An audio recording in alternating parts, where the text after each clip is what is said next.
Before Ziggy was married to the case, she was already married to the narrative. A narrative stitched together with psychics, nobodies, and stories too convenient to be true. From the outside, it looked so small. Just another patch of land, another story. But here, in the hills of Tennessee, a single road became the center of endless stories, each one darker than the last. It all begins on Ben Hill Road, where fact and fiction collided the moment Summer disappeared, and every rumor, every so-called source, was stitched into a single tapestry, an illusion of truth. From psychics, to prison prophets, to strangers in sober houses, every tale was woven into one story. A story built, not on truth, but on lies that spread like wildfire.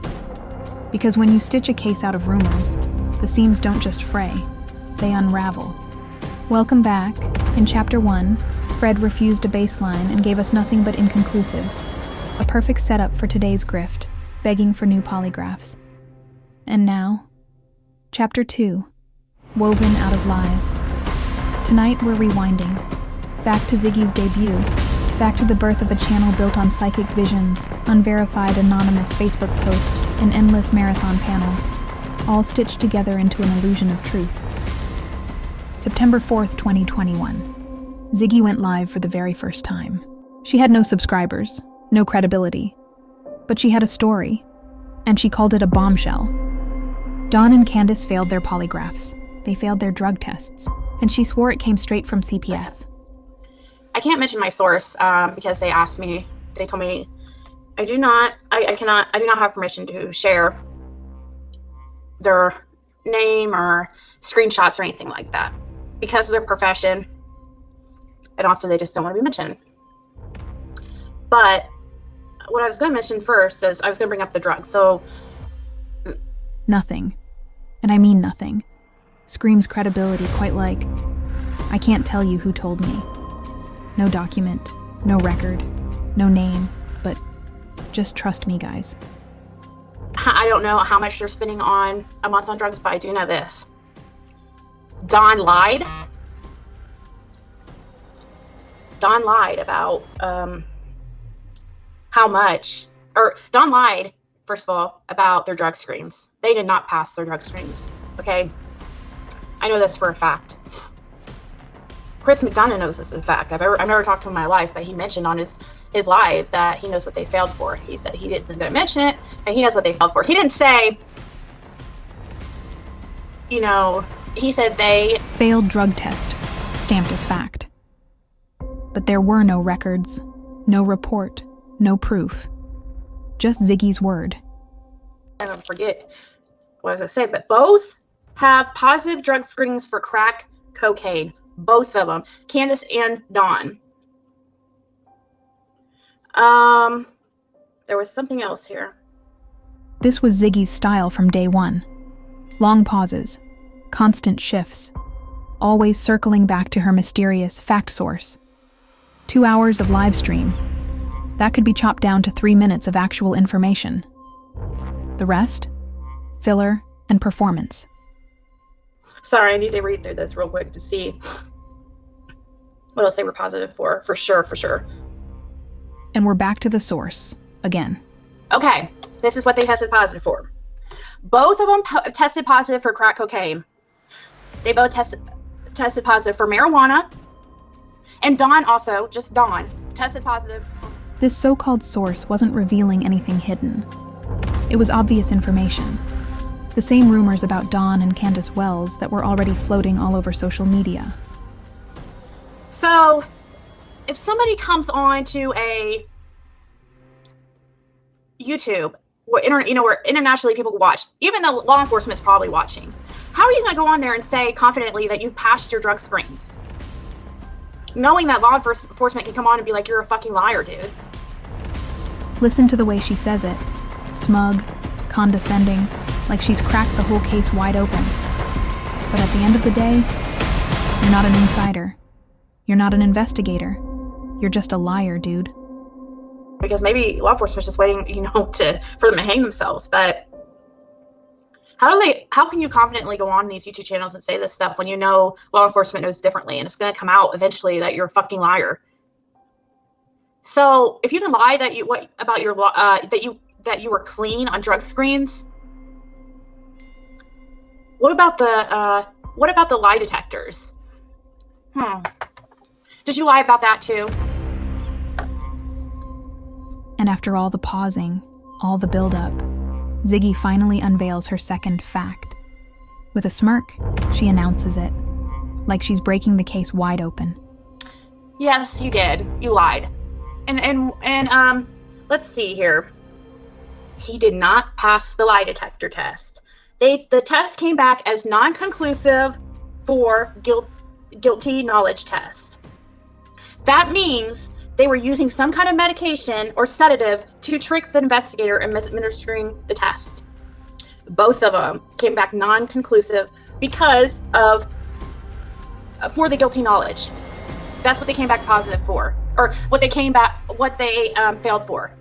She claimed the Wells got inconclusive results on their polygraphs because they had taken drugs, and because they had guilty knowledge. That makes no sense at all. No professional would ever mix drug use with guilty knowledge. That's not how polygraphs work. That's not even how logic works.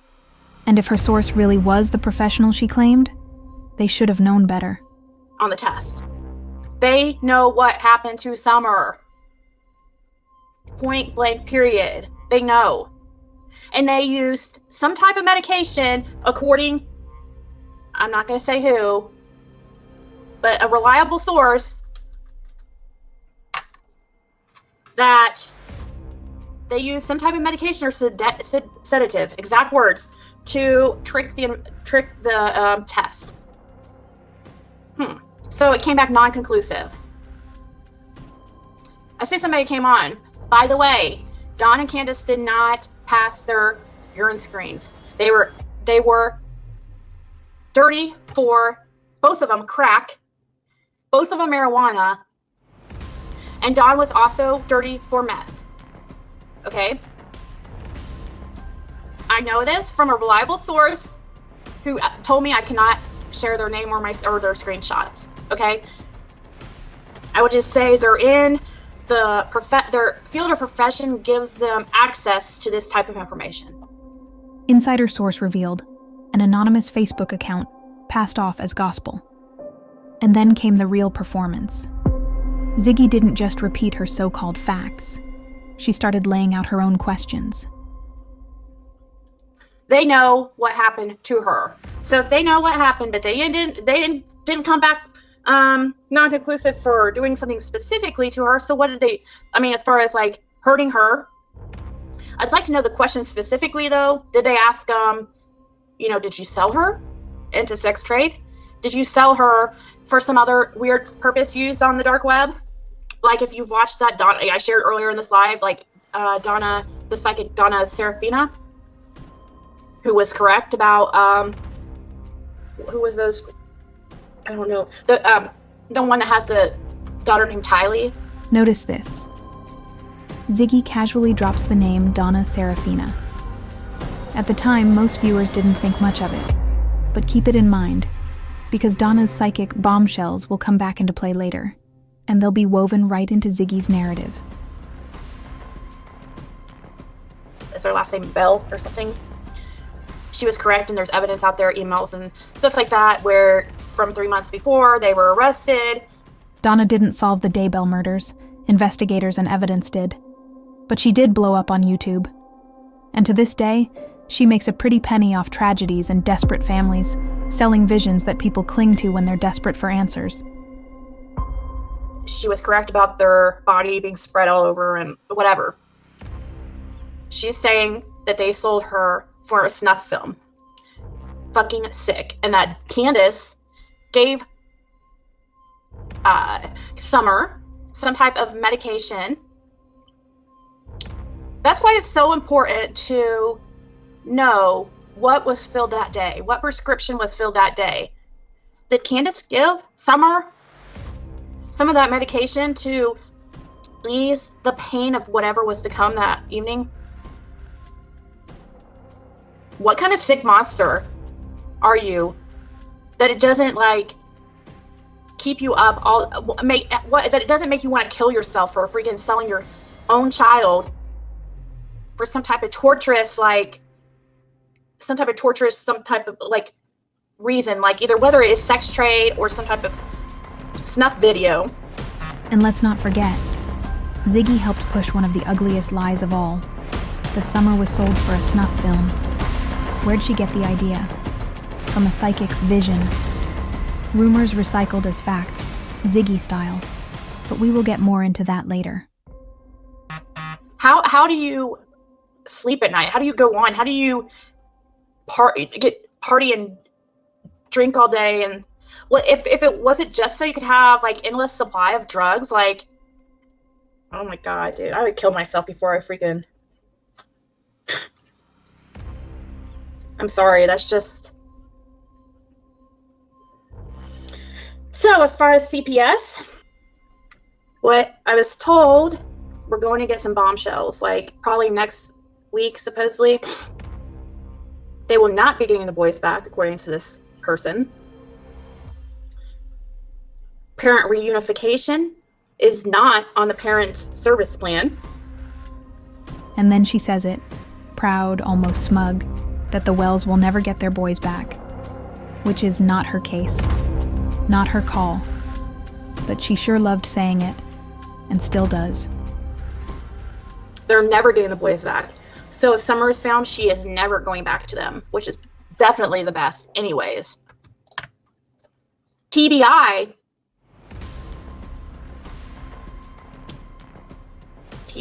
administered the test, not local. And there it is again, another loop, circling back, looking proud, like she's delivering gospel. They're allowing them to hang themselves. They want them to continue talking. They are being tracked. There's nowhere they can run. The two younger brothers are together, and the oldest one's in a separate. They're in foster families. And they're never getting them back. And that if we are ever find out why they were removed specifically, we will be shocked. It's way worse than you can ever imagine, according to this source. Also, so after 2 hours of looping facts on September 4th, the backlash hit hard. Viewers wanted receipts. And 1 week later, on September 11th, Ziggy came back with her big reveal, the receipts, which, of course, turned out to be nothing more than screenshots from that same professional Facebook friend. Have you guys all been able to see my video? I just posted the short 2-minute and 30-second video where I put it as receipts, but I knew I would get pushback on that too, that it's not actual receipts. That you guys, I don't have paperwork. I don't have a CPS report. Oh, by the way, this is all like alleged and for entertainment purposes only. By 9/11, she's trying to backpedal. Suddenly it's all allegedly, for entertainment only. But she still insists her source is real when she has no proof of that. And here's the problem. Those words spread like wildfire. What started as flimsy gossip ignited an entire community, and it's still burning to this day. I will be, I put that in all my videos in the description, and it's just to, keep myself safe. And, but yeah, you guys shouldn't believe anything you see on YouTube. You should use your own critical thinking and your own research to find out what you believe through, the process of critical thinking, what is true and what is not. And that's how I was able to decipher that this lady was legit. Now, I was talking to her for a few months. It wasn't something that just occurred overnight. And this lady, let me get this off once again from the beginning. She did not reach out to me. She would not reach out to me if she wanted something out. Then she flips the script. Why would a source come to me? I was a nobody. Except, plot twist. She admits she actually scoped them out herself, after spotting a post in a Facebook group. That's not investigative journalism. That's dumpster diving in the rumor mill. She would reach out to somebody who had a bigger channel. She wouldn't reach out to me. I reached out to her. I saw her in a group a few months back when the Summer Wells case first happened.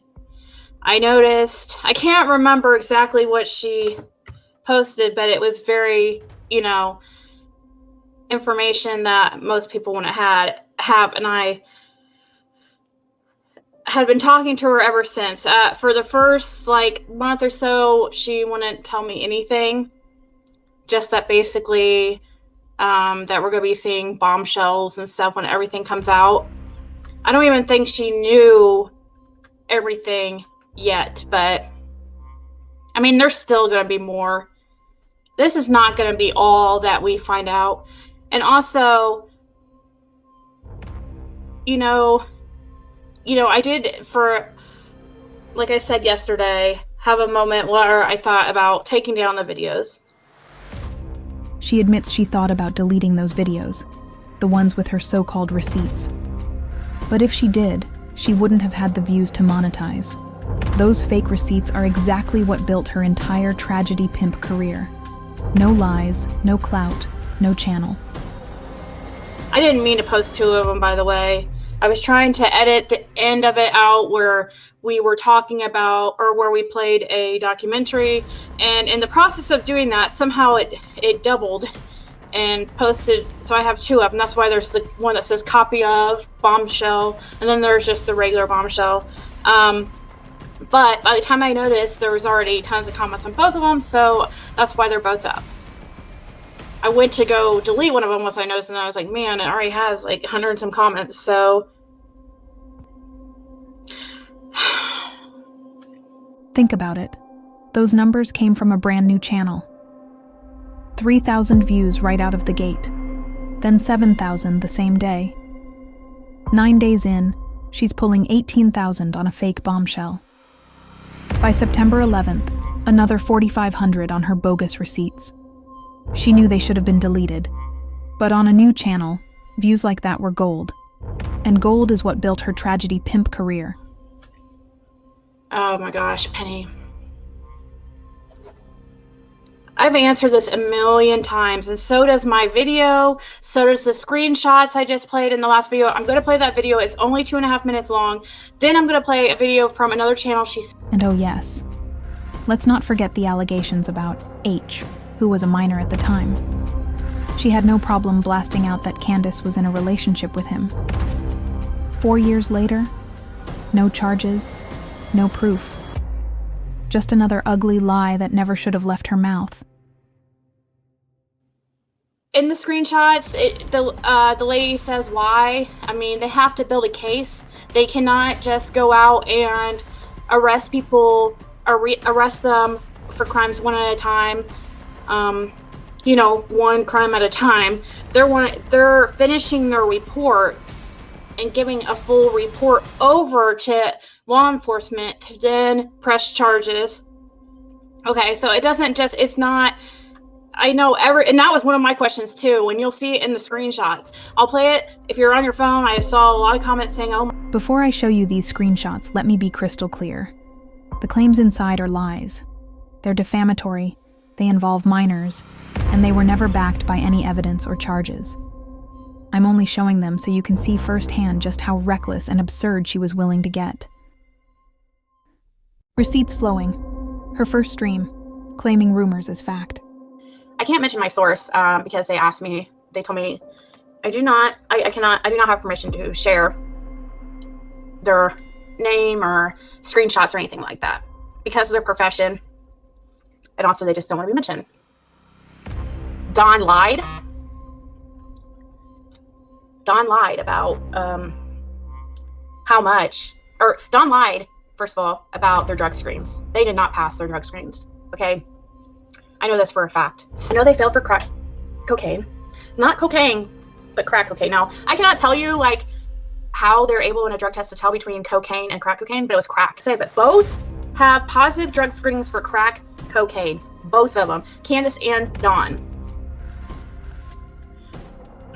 What else they were positive for sure, for sure. Okay, this is what they tested positive for. Both of them tested positive for crack cocaine. They both tested positive for marijuana. And Dawn also, just Dawn, tested positive for meth. Meth, crack, marijuana for Dawn. Candace, crack, marijuana. He did not pass the lie detector test. The test came back as non-conclusive for guilty knowledge test. That means they were using some kind of medication or sedative to trick the investigator in administering the test. Both of them came back non-conclusive because of for the guilty knowledge. That's what they came back positive for, or what they failed for on the test. They know what happened to Summer. Point blank period. They know. And they used some type of medication according, I'm not going to say who, but a reliable source, that they used some type of medication or sedative, exact words, to trick the test. So it came back non-conclusive.